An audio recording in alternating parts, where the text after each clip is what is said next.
দর্শক, প্রান্তিক আলোচনায় আজকের বিষয়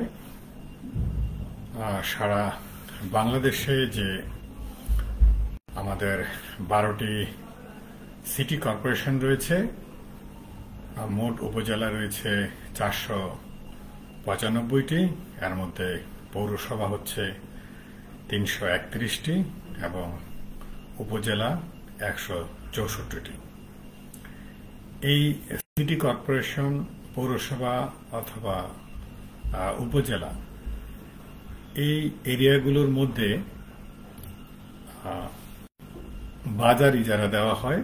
সেই বাজারগুলো হতে পারে গরু ছাগলের হাট বলে যেটা আমরা চিনি, অথবা সাপ্তাহিক কেনাবেচা করার মতো হাট বসে সেই বাজারগুলো হতে পারে। তো এই যে সারা বাংলাদেশে বাজার ইজারার নামে গত 15 বছর ধরে যে অনিয়ম আমরা দেখে আসছি, সেই অনিয়ম এতটাই জনসাধারণের জন্য ভোগান্তির কারণ হয়েছে এবং জনসাধারণের যে আর্থিক ক্ষতিগ্রস্ত হয়েছে এই বাজার ইজারার নামে। আমরা আসলে অনেক সময় এই বাজার ইজারা দেওয়ার নামে যে অনিয়ম হয় সেগুলো আমরা জানি এবং সবকিছু আমরা বুঝি, কিন্তু যেটা হয় আমরা প্রকাশ্যে কোনো মিডিয়ার সামনে অথবা রেকর্ডেড কোনো বক্তব্য আমরা দিতে চাই না।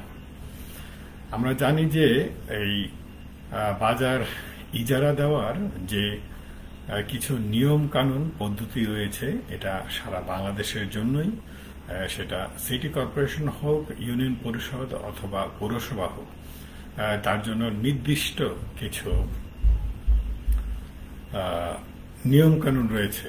যেমন একটি নিয়মের মোটা দাগে যদি একটি নিয়মের কথা আমি বলি, যে আপনি বাজার ইজারা নেওয়ার পরে কোন ক্যাটাগরির বাজার ইজারা নিলেন এবং সেখানে কোন সাধারণ জনগণ কি বিক্রি করলে কত টাকা আপনি ইজারা নিতে পারবেন, তার একটা লিখিত সাইনবোর্ড কিন্তু আপনাকে অবশ্যই বাজারের পাশে ঝুলিয়ে দিতে হবে। সেটা অবশ্যই কর্তৃপক্ষ সার্টিফাইকৃত হতে হবে। তো আপনারা জানেন যে এই ধরনের সাইনবোর্ড আসলে কখনোই কোথাও আমরা আসলে দেখি নাই। কারণ হলো, যারা বাজার ইজারা নেয় তারা চেষ্টা করে যে টাকায় ইজারা নিল তার প্রফিট তো অবশ্যই সেটা করবে। যে বাজার ইজারা নেয় তার তো অবশ্যই একটা নর্মাল হিসাব কিতাব থাকে যে সে একটা প্রফিট করবে। কিন্তু আমাদের দেশে এই বাজার ইজারার নামে যে পরিমাণ প্রফিট করা হয়, এটা আসলে একেবারে একটা অসম্ভব ব্যাপার, অবাস্তব ব্যাপার, যে এত টাকা ইজারা তো আদায় করা হয়। এবং আমরা দেখে থাকি যে বিভিন্ন সময় আমাদের সামনে এই সমস্ত ঘটনা অনেক সময় ঘটে, যে সাধারণ জনগণের সাথে কিভাবে হিচিং হয়, কিভাবে ধস্তাধস্তি হয় এই বাজার ইজারার নামে। ধরুন, এমন উপজেলা আছে যেখানে মানুষ একদম প্রান্তিক জনপদ থেকে ট্রলার যোগে, নৌকা যোগে সেই হাটে এসে উঠতে হয়। তো এরকম দেখা যায় যে যখন ট্রলার থেকে বাজারে পা রাখবে, নামার সাথে সাথে আপনাকে একটা ইজারা হিসেবে একটা টাকা প্রদান করতে হয়।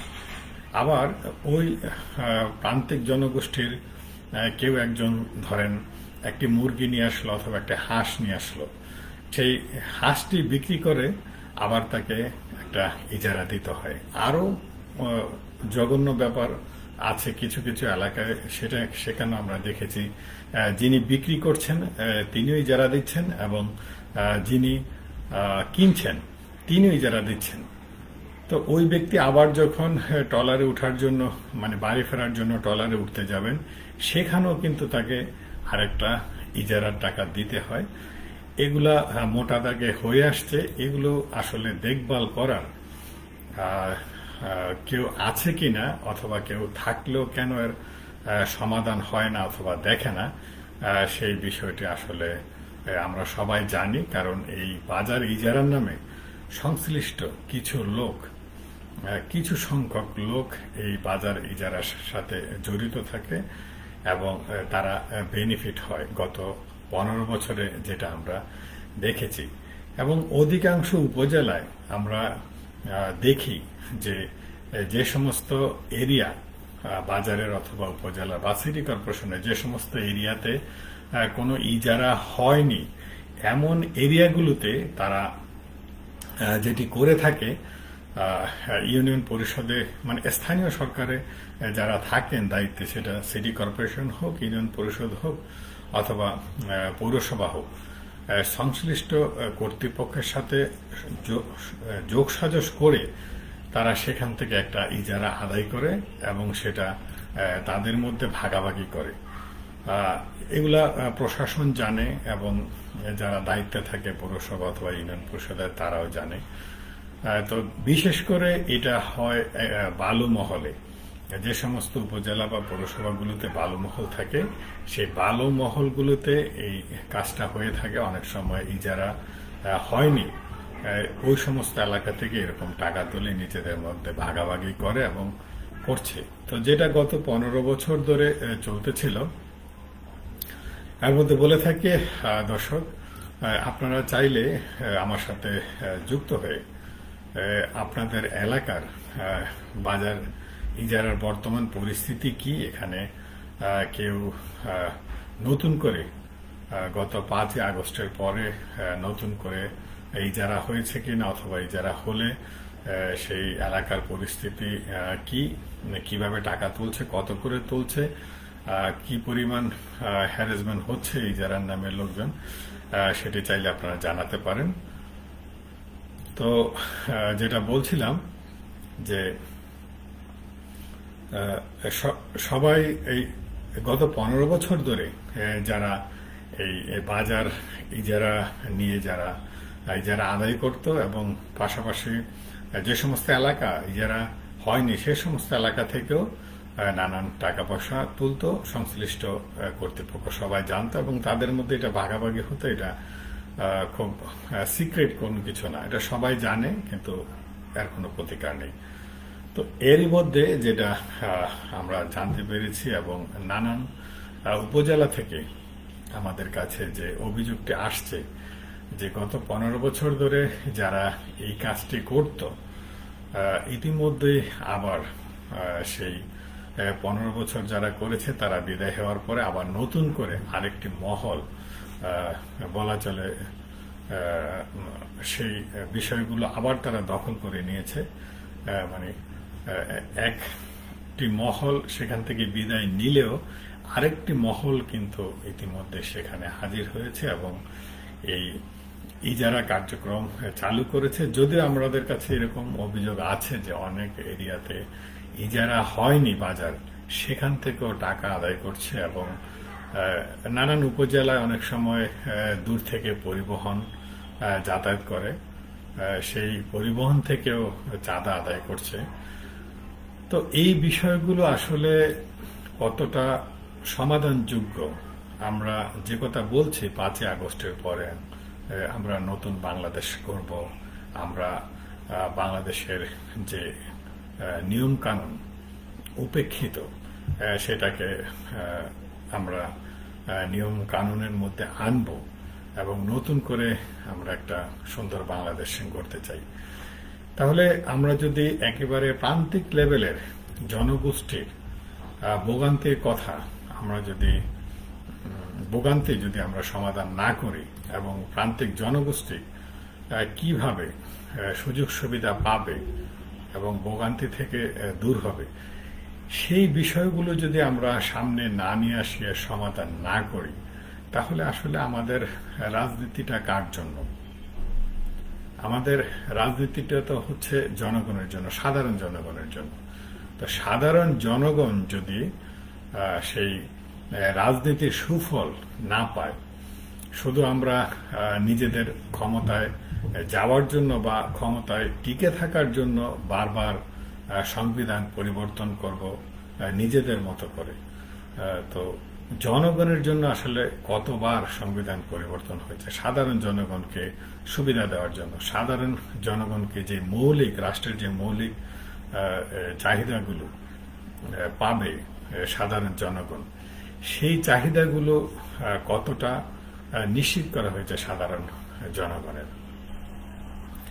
তো আজকের বিষয় এই যে বাজার ইজারা, এই ইজারা দেওয়ার বিষয় নিয়ে সাধারণ জনগণ আসলে যে সমস্যাটা হয় সেটা হলো যে অনেকে এসব বিষয়ে কথা বলতে চায়, কিন্তু ওই যে স্থানীয় যে জনগোষ্ঠী যারা ইজারা নিয়ন্ত্রণ করে এবং স্থানীয়ভাবে যারা শক্তিশালী, যাদের কথা, যাদের বিরুদ্ধে কথা বলা যায় না সচরাচর, সেই গোষ্ঠীর ভয়ে কিন্তু সাধারণ জনগণ ভোগান্তির শিকার হলেও কথা বলতে চায় না।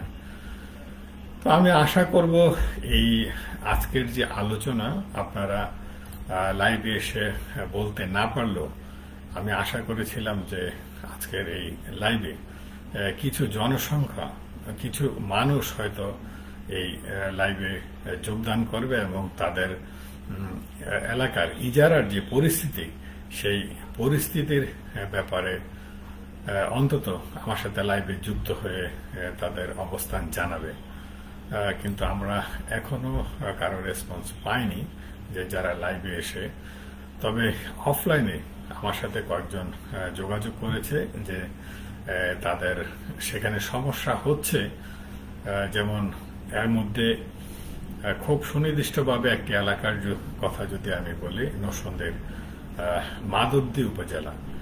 এই মাধবদী উপজেলা থেকে কিন্তু বেশ কয়েকজনে আমাকে ব্যক্তিগতভাবে জানিয়েছে, ফোন দিয়েছে যে তারা এই বাজার ইজারা নামে প্রচন্ডভাবে হ্যারাসমেন্ট হচ্ছে, হ্যারাসের শিকার হচ্ছে, আর্থিক ক্ষতিগ্রস্তের মধ্যে সাধারণ জনগণ আর্থিক ক্ষতিগ্রস্ত হচ্ছে। কারণ যেহেতু কত টাকাই যারা নিতে পারবে, কোন স্থান থেকে, কোন অবস্থান থেকে কত টাকাই যারা নিতে পারবে তার কোনো সুনির্দিষ্ট নীতিমালা প্রয়োগ হচ্ছে না, এবং জনসাধারণ জানতেও পারছে না যে আসলে আমার পৌরসভার অধীনে আমি কোন কাজের জন্য, কি বিক্রি করার জন্য, অথবা কোন ধরনের গাড়ি নিয়ে যাতায়াত করার জন্য আমাকে কত টাকা ইজারা দিতে হবে। যেহেতু সাধারণ জনগণ জানছে না, সেহেতু বলা চলে যে অনেক সময় অনেক ইজারাদার আছে তারা সঠিক আইন কানুন মেনে ইজারা আদায় করছে, তারপরেও কিন্তু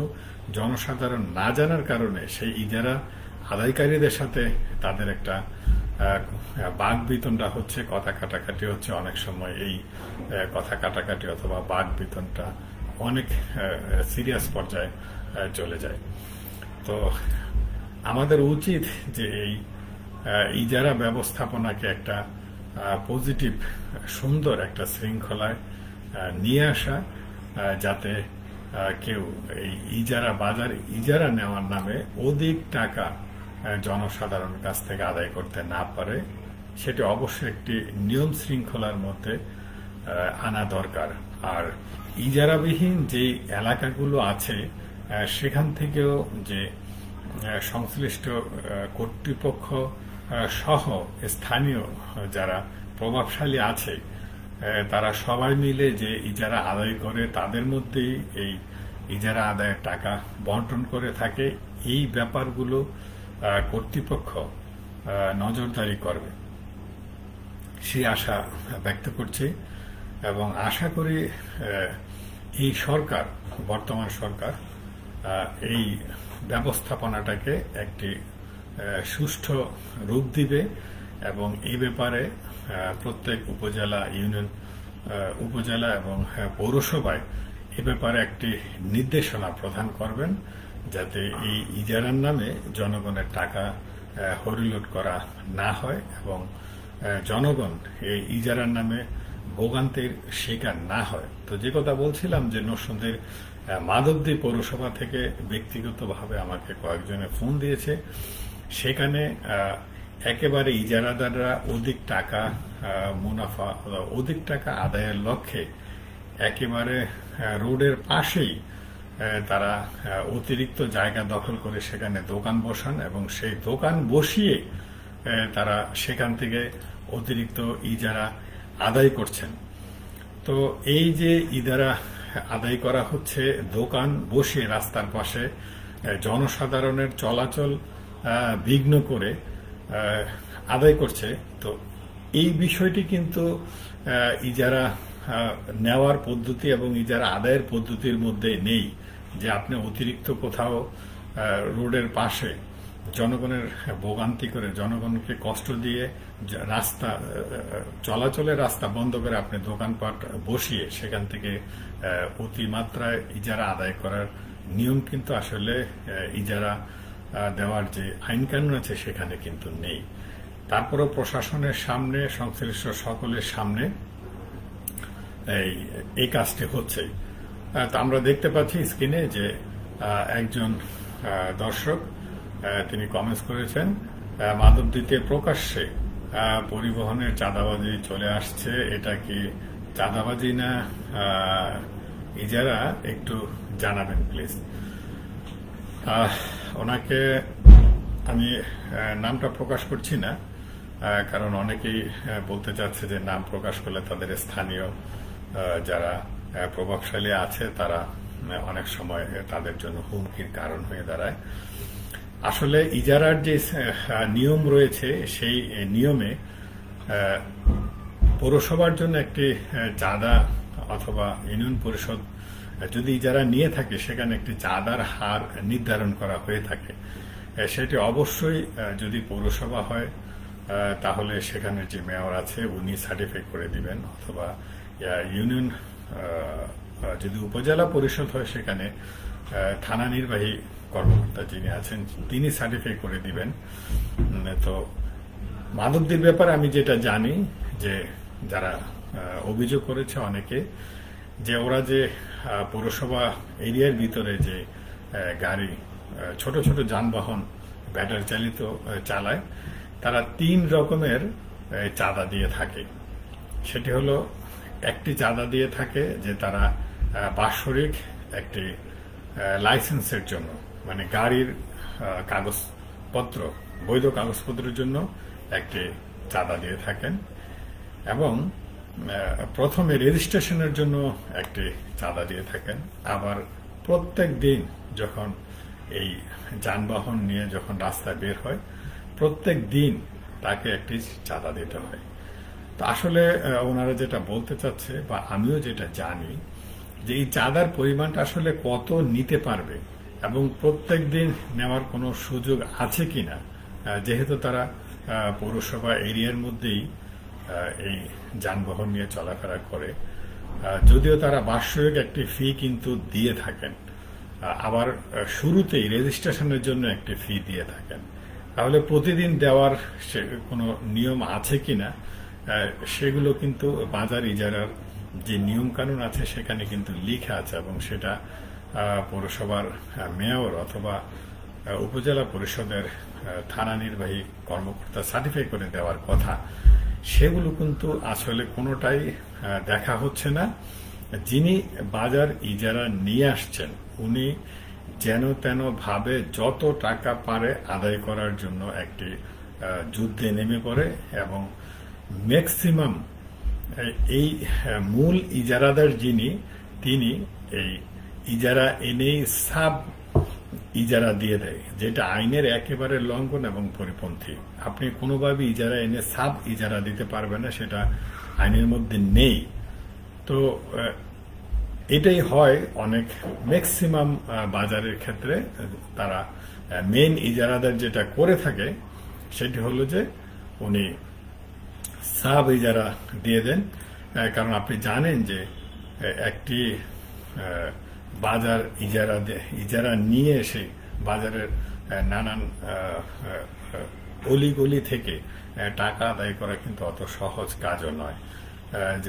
ফলে তারা করে কি অধিক মোটামুটি একটি অধিক মুনাফা করে তারা সাব ইজারা দিয়ে দেয়, এবং সাব ইজারাদার কত টাকায় ইজারা নিল এবং পার ডে তার ইনভেস্ট কত এবং কত টাকা তুলতে হবে সেই টার্গেট নিয়ে কিন্তু একেবারে জনসাধারণের সাথে একটি বলা চলে সেই ইজারা আদায় করতে গিয়ে কিন্তু মহাযুদ্ধের মতো নেমে পড়ে। ফলে